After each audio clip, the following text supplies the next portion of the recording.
Welcome to From the Trenches, success shortcuts revealed by real world innovators crushing it right now. I'm your host, Scott Hartley, and we're back with another episode packed with actionable strategies from today's most successful entrepreneurs. If you're tired of generic business advice and ready for real cutting edge tactics that are working right now, you're in the right place. Now, just because you're a quote local business doesn't mean that everyone knows you exist. Local businesses have to get found where it matters.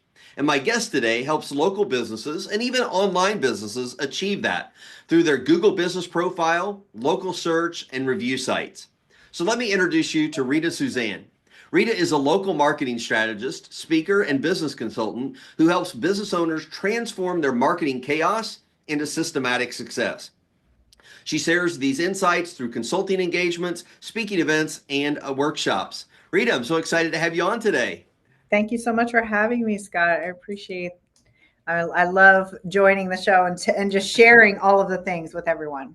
Yeah, it's fun when you're, having a lot of fun in business and you're, figuring out new strategies and seeing what works. Like you just want to get out there and share more of that with people, right?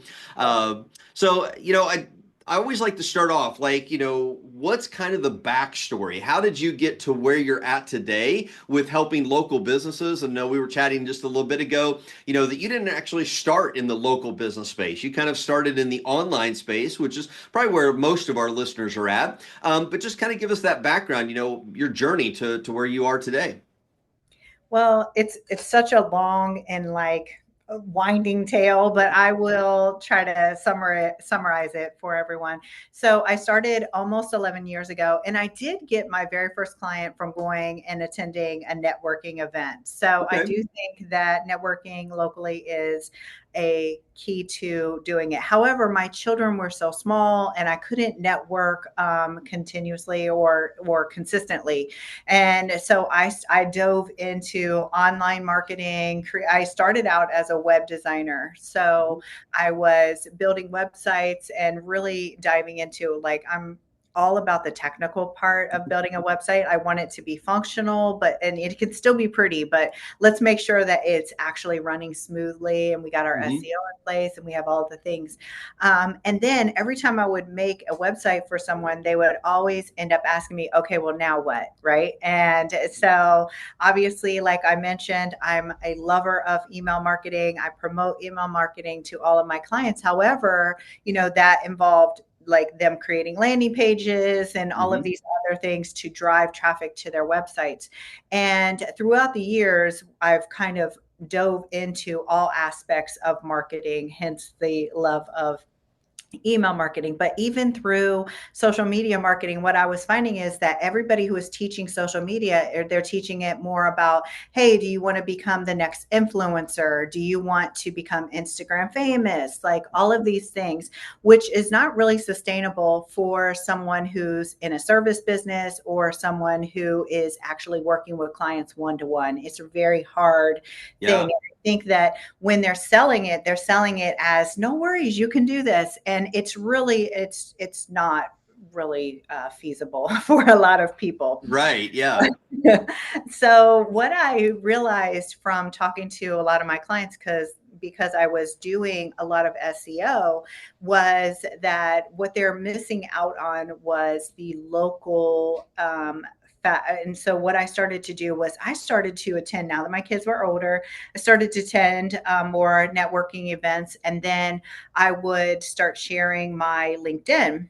Mhm. And what I saw was from every event that I would attend, my traction on whatever I would post would actually increase. And so by connecting with people locally, they were actually creating more traction for me on social media. And so I started diving into it a little bit more Mhm. and realizing that there's so much to the local. And once we, I think, build the local, then you can expand outward. And by doing that, it just creates something that's a little more possible for local businesses, especially service businesses, for them to get consistent leads. And you have to think like, where are your clients coming from? Where are your customers, your leads coming from? They're mostly coming from online search, right? And Mhm. So Google Business Profile is super important, getting the reviews, building the citations locally, and then you can work up to optimizing your website and going from there. Yeah.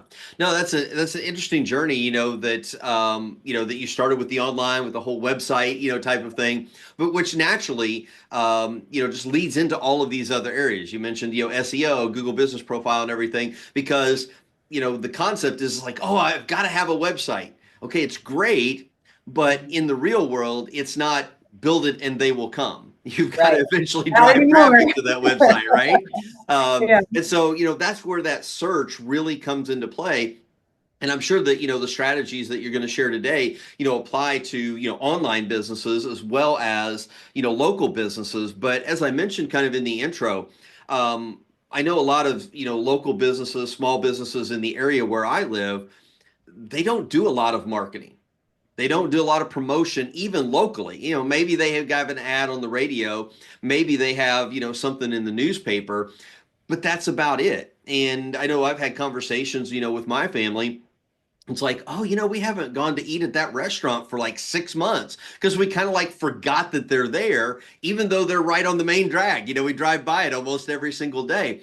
But if you're not, putting yourself out there, and, especially if you've got people that, are doing online searches, and if you're not doing the right things, well, you're not going to get found and you're not going to get that business. So, I know enough about Google Business Profile to be what I would say dangerous with it. But you're the expert kind of in this area. Why is Google Business Profile such an important thing for businesses to have, especially the local businesses? And then I'd like for you to share kind of some tactical things that we need to be aware of, and maybe 2 or 3 things that we need to be doing with our Google Business Profile. Sure. Well, everybody knows Google, right? So Google is probably where most people are performing their searches for information. Even when you pick up your phone, you are searching Google. And, I think that over 60 something percent of searches happen on Google. Not Mhm. to say that you shouldn't be on Bing, you should, and you can actually sync them and create, uh, consistency by having the information match on both platforms. However, it's important because most people, when they're searching for businesses, they are using Google Yeah. or they're using maps, right? So the number one thing is to see if you can come up in the map path.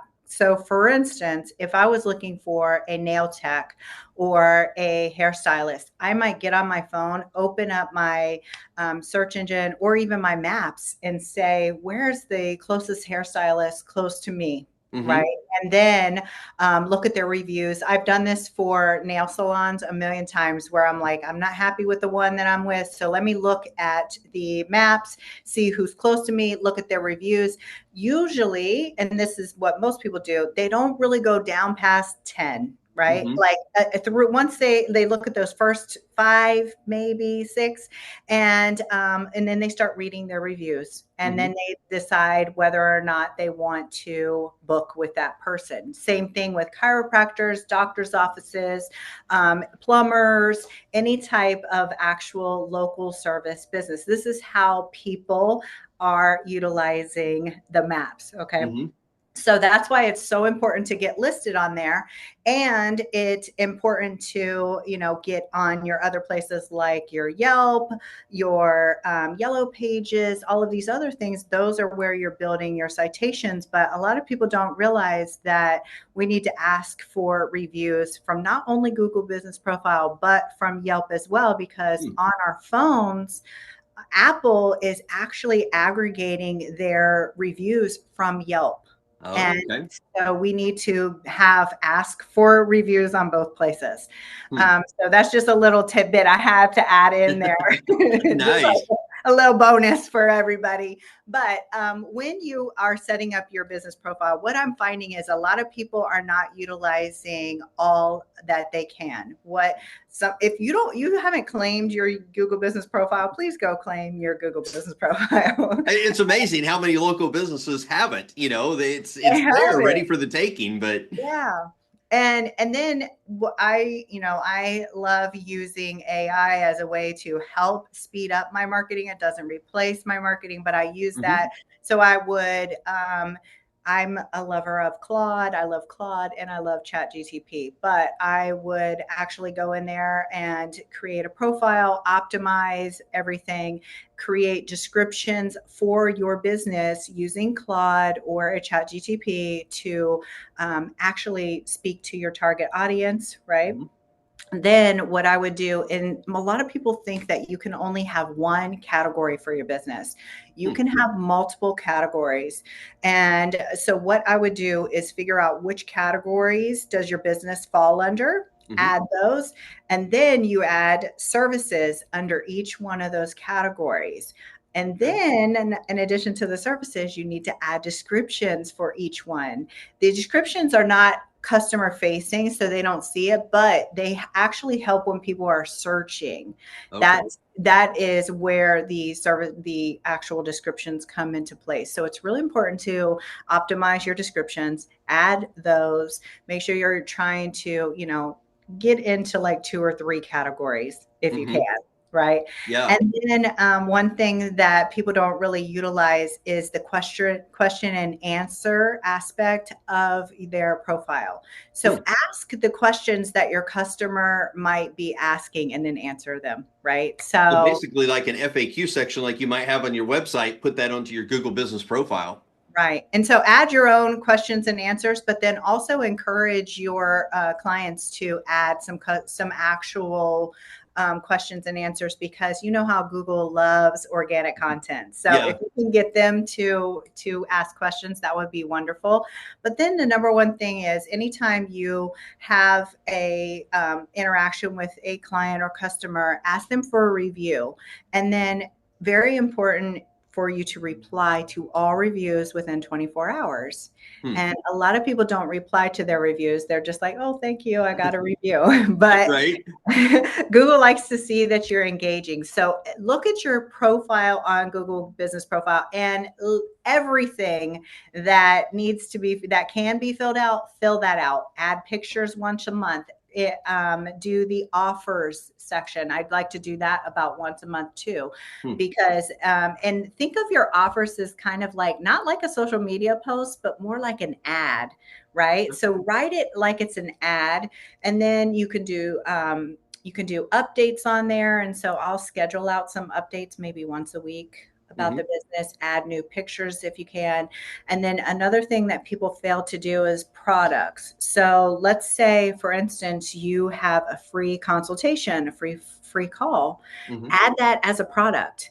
Okay. And so again, every single thing that Google has made available, find some way to get in there and utilize that. So, and then make sure that you're doing this updates consistently, once a month if you can. Otherwise, schedule stuff out so that it is, Google knows that you're active. Yeah. So interestingly enough, is that, yes, it's free marketing because Google Mhm. doesn't charge for the Google Business Profile, but what they are looking for you to quote unquote pay with is your investment of time to, keeping that profile updated, which, I mean, if you think about it, if you're doing a search on Google or on Google Maps or whatever that it is, you know, who are you most likely to do business with? Somebody who went in, 6 years ago and added a few things on their Google business profile, but never updated anything, or the person who updated their business profile last week or last month, right? We have to, take that into consideration. Um, Boy, you hit on so many things there of what we can do with the Google business profile. Um, I want to kind of go to the reviews because I've seen a lot of conversations in different groups that I'm a part of about, getting Google reviews. And so let's kind of like break that down just a little bit. So, what's the easiest and the best way to get comfortable with asking somebody to, put a review on Google or even on Yelp, like you mentioned? So I just like to send automatic emails after. even if I do like a consultation call, strategy call with someone, I'll just ask them to give me a review based on the strategy call that we had together. Hmm. I like to just automate it and just very simple. Hey, could you leave me a review? It really helps my business when you do that.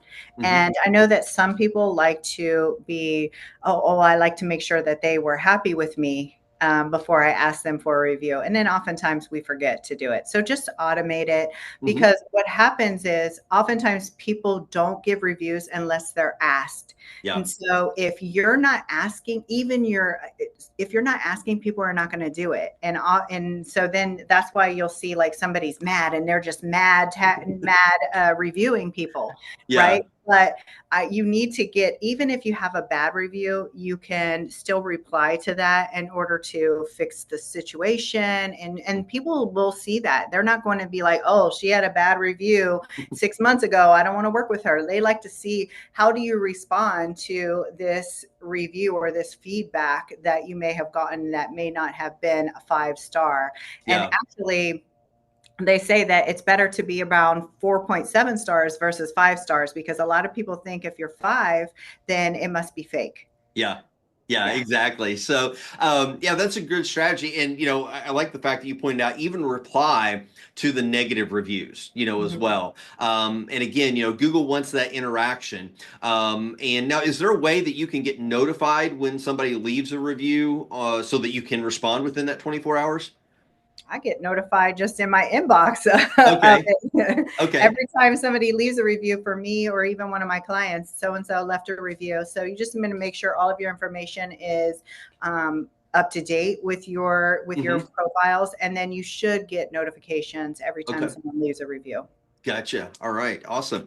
Now, when it comes to reviews, one of the discussions that I've seen, and you kind of brought this up too, is that I want to make sure that they're happy with me. I want to make sure that they give me that 5 star review. But it's against Google's policy, the way that I understand it, to quote unquote gate reviews. So, if you've got an automation set up and it's like, oh, if they're not going to give a 3 star review or higher, then we're not going to send them over to Google to post it. They can, it's going to be an internal thing. What's kind of the advice on handling that type of thing? Well, I mean, I mentioned, I don't really distinguish between good and bad reviews. I just tell my clients to go and get the reviews. If there Hmm. is an issue, just handle the response with tact, and come back, and then maybe they will adjust it. Right? But I think that oftentimes most people do give really good service, and they don't have to worry about that. And you don't have to bribe people to give you reviews. You don't have to, like, a pay for play, like, oh, if you give me a review, I'll give you a $10 card. Hmm. That's against Google's policies as well. So Okay. really, people just want to know the process. And so, we are all learning. So even if you get a review that's maybe not the greatest, that's a chance for you to fix your process and actually take that as feedback and improve.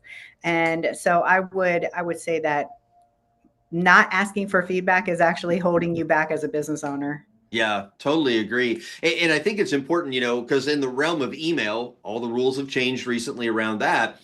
And, basically Google, Microsoft, Apple, Yahoo, they don't want to see people trying to game the system. So it Mhm. sounds like the same with the Google business profile. Don't try to game the system. Don't try to just gate the reviews and only get the 5 star, reviews. Don't, do things that are gonna, like you said, pay to play, bribe people to give you reviews. Just be honest, do business, say, hey, give me your honest feedback, go here, and, provide them the link to do that. Now, one thing that I learned from somebody, I don't remember who it was about a couple of years ago, but inevitably, some people aren't quite as technologically savvy as others, right? And so, they go on to these different review sites. It's not just Google Business Profile, but Yelp or whatever. And instead of giving a 5 star review, they give a 1 star review. But then you read the actual, Yeah. comment. It's actually a 5 star review, but they just hit the wrong star. So what I've seen some people recommend is that, you tell them, tap the star to the farthest right, so that way you get the one. Have you seen any of those type of instances with you or your clients where people have accidentally hit the wrong star on I those? haven't. I Okay. haven't seen anybody. I haven't seen anybody do that. Oftentimes, though, I see that people are more generous and they'll do the 5 star because I think that a lot of people understand that 5 is the best. Yeah. Yeah. Awesome. Now, I know you mentioned Yelp. Kind of in my mind, I kind of thought Yelp was like just for restaurants, but it sounds like Yelp is really for any type of local business. Is that right? It is. And like I said, there's a whole list of places where you should be trying to get business citations. It's free to list your business on Yelp. So business citations are essentially just websites where you can list your business for free and it links back to your business. And then it actually will increase your credibility. The more citations that you have, Hmm. the better. And obviously, it's going to increase your authority if you actually have places that have a high authority score. For Hmm. instance, the Chamber of Commerce. If you're a member of the Chamber of Commerce, that actually helps increase your SEO, your authority score, Okay. because they have such a high rating themselves that by Hmm. being listed on there, then it actually will help you in a lot of ways. So try to get as many business citations as you can. Yellow Pages, Yelp, Bing is good, Better Business Bureau. There's a whole bunch of them, and if anybody's curious, they can just reach out to me, and I have a whole list. Hmm. But by doing that, it's actually going to help you as well. So I definitely recommend getting listed on as many as you can. And I forgot what I was going to say next. It'll come to me. It'll come. There's so much to share, right? So Yeah. now, if you've got like Google Business Profile and you've got Yelp, are you sending, in that automation that you talked about, are you sending that email and saying, hey, go review me on both platforms? Or are you kind of alternating, where you're sending traffic just to kind of balance it out? I love that. It's a great question. Um, so first, I remembered what I was going to say. With the Okay. citations, I'll go backwards. With the citations, make sure that you are consistent with your name, address, and phone number on Mm, all of those things. So if you're not consistent, then it can kind of ding you a little bit. So just make sure you're consistent on that. As far as including both requesting both platforms, I feel that people get overwhelmed if you offer up, hey, do both of these for me, or one or the other. And so what I like to do is create an automation that would ask for one or the other. I do like that you would flip them into a different thing and say, hmm. okay, this person goes into here and this one goes into that one. I Yeah. just don't know how you would really determine who would go into which one. But Uh-huh.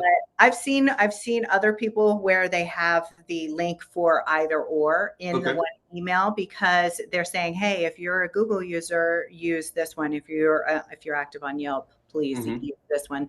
I think it just really depends on which one you're trying to focus on, because Yeah. oftentimes people will focus in on the Google business profile and they'll have 300 and something reviews on there, and then they have maybe 3 on Yelp, and then they're deciding, okay, now it's time for us to build our Yelp Yeah. reviews up. Yeah, so that's kind of a great strategy as well. Is kind of using kind of like Dave Ramsey's debt snowball strategy, but it's a snowball strategy for your reviews. You really get solid and a good footing on one platform like Google Business Profile, then you can start to expand out to others. Yeah. And I think if somebody's not on Yelp or the vice versa, you could always say, hey, not on this, click over here. And, Hmm. it's a more subtle ask versus like ask for two reviews. Yeah.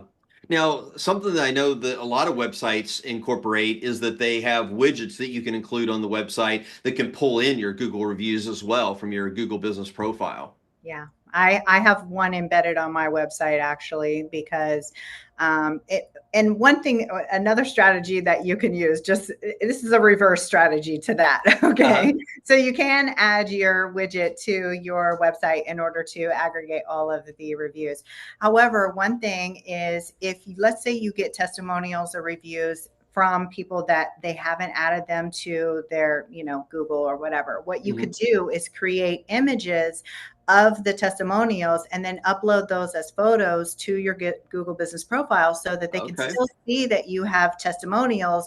You just didn't get an actual review on that scoring part. So that you could like take a screenshot of like maybe if you somebody commented on a Facebook post or an Instagram post or something like that, and that gives you, a photo that you can actually add to the profile. Yeah, and then if like for some of my clients, they've had like lists of like patient testimonials or something like that. And even for me, a lot of my clients in the past, I wasn't using Google Business Profile, but I would always send a feedback form, and then I could use that in order to create the testimonials to add to my website. And so one Hmm. thing that I did was I took my images or I took those testimonials and turn them into just like, how you have the quote image, Yeah. except I made it a testimonial image, and then I Okay. uploaded it to my platform, or to the profile. Yeah. So, really kind of the name of the game is, with like Google Business Profile, Yelp, those type of things, you want to have your presence known, put as much detail on there. And I love the fact that you mentioned earlier, don't skimp on the time to actually build that profile out. Right. I've seen, a lot of people, whether they fill out, and even just for this podcast, people that want to be on the podcast, they just give like 2 or 3 word answers to the various questions.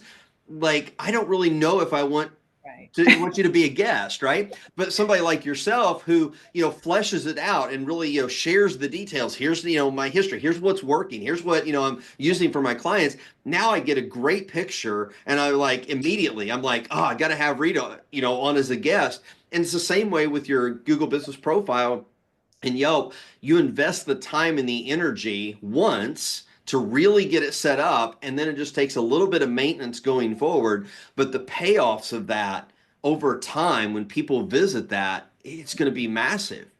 Yes, I mean, it definitely, even just like your website, like with anything that we're doing with business, it needs to be maintained. But once you put that upfront time, then, it could be just little tweaks that you need to add. And Hmm. maybe you need to update your description a little bit. And you know how Google is with websites or, the Google Business Profile. They love when you change your information. Yeah. So, They you don't know, like the static stuff. They like to see some dynamic things going on. yeah, so Yeah. updating your website consistently, updating your Google Business Profile on a regular basis, that lets them know that you're active and Hmm. that you are somebody that they should be driving traffic to. Yeah. Awesome. Well, I know we're getting close to the end of our time. What else is there that you want to make sure that you're dropping as a nugget of wisdom related to, like local search, review sites, anything that we haven't covered so far? Oh my goodness. There's always so many things. I did give out a question. So every week I started doing this thing where I have like the Monday move or the marketing move of the week, right? I do it Uh-huh. on Mondays. And so yesterday, one thing that I shared was the question and answers. And then I gave like the structure of some of the questions that you should be asking.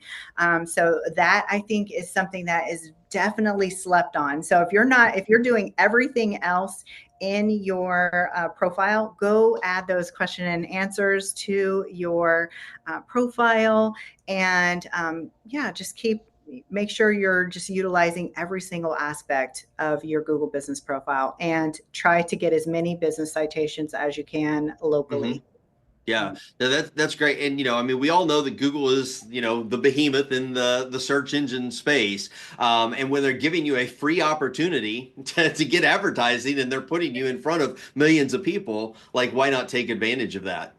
Yeah, and like I was saying about Bing, Bing is still a really good search engine, and they have Bing places, I believe, Hmm. and so it's very similar to your Google Business Profile. And once you set up your Bing places, then it will actually sync. There's a button where you can say allow it to sync with your Google Business Profile. I would Okay. suggest doing that, and that again, another free way to market your business. And like everybody loves free. Yeah. So Yeah, and, when you don't have to do near as much work, maintain 2 different platforms, if it's going to synchronize some of that information, why not, right? Just a click of a button.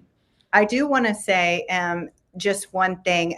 What I get is a lot of pushback from online businesses being saying things like, I don't have a physical office, I don't have an Yeah. address that I can use. So there's two options to that. And the first option is to go ahead and use your home address, but hide it on the profile and just use the service areas. Hmm. Or my recommendation, and this is probably your recommendation, since on your email you have to have an address Yep. listed, is for them to get a Google or like a virtual address Hmm. and utilize that. And before I moved into my current office space, that's what I did for years. I had a virtual address.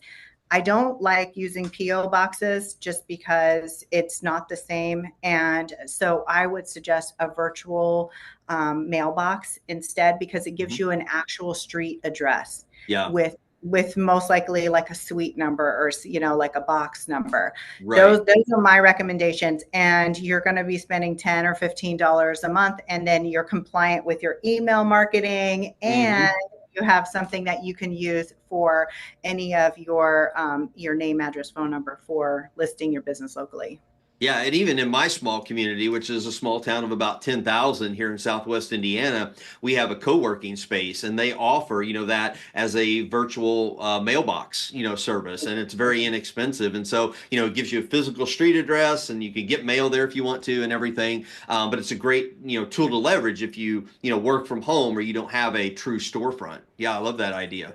Definitely. Yeah, because I want everybody to realize the power of starting locally and then working their way out, because I think a lot of online businesses specifically try to just, like I mentioned, get and famous off of certain platforms. And so if you can get business locally, like, why not?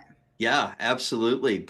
Well, Rita, I really appreciate you sharing the insights. I mean, a lot of nuggets here. You really went rapid fire at the beginning of the call. A lot of things to, to think about of filling out on your Google Business Profile. So I encourage everybody to, listen to this episode again and make that list of, here's what you need to make sure that you're focusing on that profile. I know you've got a free gift that you'd like to give our audience. Tell us a little bit about that and where they can go to request that. Sure. It's a free marketing audit. And essentially, what it's going to do is use your Google business profile to actually run an audit on your local presence. So it's going to look at your Google business profile. It's going to tell you what you're doing right and maybe some things that you need to improve. And from there, it's going to look at your website. It's going to look at those citations that I mentioned and say, listen, you're only coming up in 3 citations. So you need to fix that. So it's going to give you a real in-depth view of what you need. And then after you get the audit, if you want to, you can schedule a call with me. If not, don't, don't. But if you want to go over the audit and figure out like where to improve and what things you can do, just schedule a strategy call with me. Awesome. So where can they go to request the audit? Sure. It's at localmarketingmethod.com/marketing audit. But the link is on the homepage. So local marketing method. Okay, awesome. And we'll make sure that we put that link into the show notes as well, just in case you're listening and not in a place where you can write that down at the moment. So awesome. Well, Rita, I appreciate your time today and sharing all these nuggets with us. And if you're looking to supercharge your email marketing, check out my book, Hit the Inbox, at hittheinboxbook.com. It's packed with 76 pages of strategies to get your emails landing in inboxes and driving sales. Thanks for tuning in today. If you found value in this episode, please subscribe, rate, and review the podcast on your favorite platform. Note, that's kind of like asking for a review on Google Business Profile, right? But it helps us reach more entrepreneurs like you. And until next time, keep crushing it in the trenches.